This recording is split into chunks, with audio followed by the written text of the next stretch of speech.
Hi, everybody. It's Mike, part-time reselling in the Pittsburgh area. And I went to the post office a couple of weeks ago, and the mail clerk told me something interesting. She said she knows that I like to reuse boxes, and they have a new regulation, I guess you can call it. All right, so you have the battery label, and according to her, by the way, I like this little cartoon, and I was thinking this guy, like, he has such a big hand. What kind of job could he do? He found the perfect job for his big hand. He could just tell people, stop. That's a joke. She said that any box that has the battery label on it, you can't reuse it, even if you cover this up. So there's regulations and things that the post office has to follow depending on what's in the box. One of the rules about reusing boxes is you can't have anything on the outside of the box that says what's inside the box when that's not really inside the box. Like, you can't have a box that says, here's your shoes, and then there's not shoes in it, which kind of makes sense because the post office needs to know what's in there because they have, like I said, certain procedures and everything. Now, what I usually do is, like, if I have a box that has a shipping label, I just cover it with another label, and she said that's usually what that she does, but you can't do that anymore because, she had a little sheet of paper, and it said that basically the post office is afraid that the label will fall off somehow. You know how people are. They don't really care about things sometimes. Some people. So they don't want any box that has that label at all. Now, I do have a couple of links in the description. One is on, by the way, here's a poster on how to reuse boxes, although it's from 2001, so it's a little outdated. It does mention that if you have a hazardous material label on there, it might delay shipping, but it doesn't say that you just can't cover it up either. It just says, it basically says just make sure you cover it up, but apparently if it has the battery one, you can't do that anymore.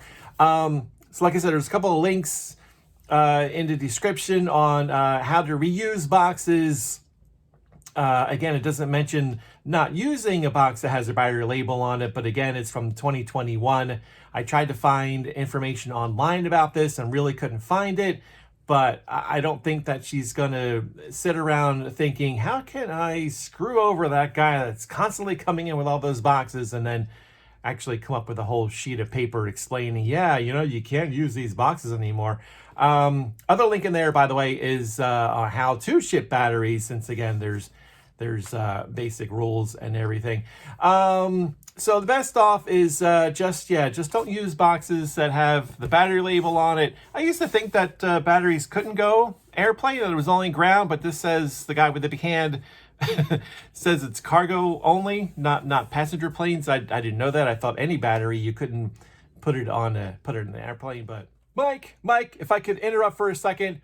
Some clarification about different labels. There are different UN numbers. There's different codes that say what is in the box as far as batteries go, and there's different things that you can do depending on that code number. So some can go on a plane, but cargo plane only. Some can't go on a plane. Just depends on that code. And by the way, here's an actual lithium battery warning label that basically says, if there's any damage, you write your number on there. And if there's any damage, call this number, because the post office is really concerned about lithium batteries because they can catch on fire. So they want to know that. Anyway, back to you, Mike. What do I know? I tried to find, like I said, information on it, and I was going to email the post office to get some confirmation. But they don't have just a general email address, and there's a phone number. I didn't want to call because most likely the person answering isn't going to know what I'm talking about. And I keep meaning to ask another clerk at the post office about it.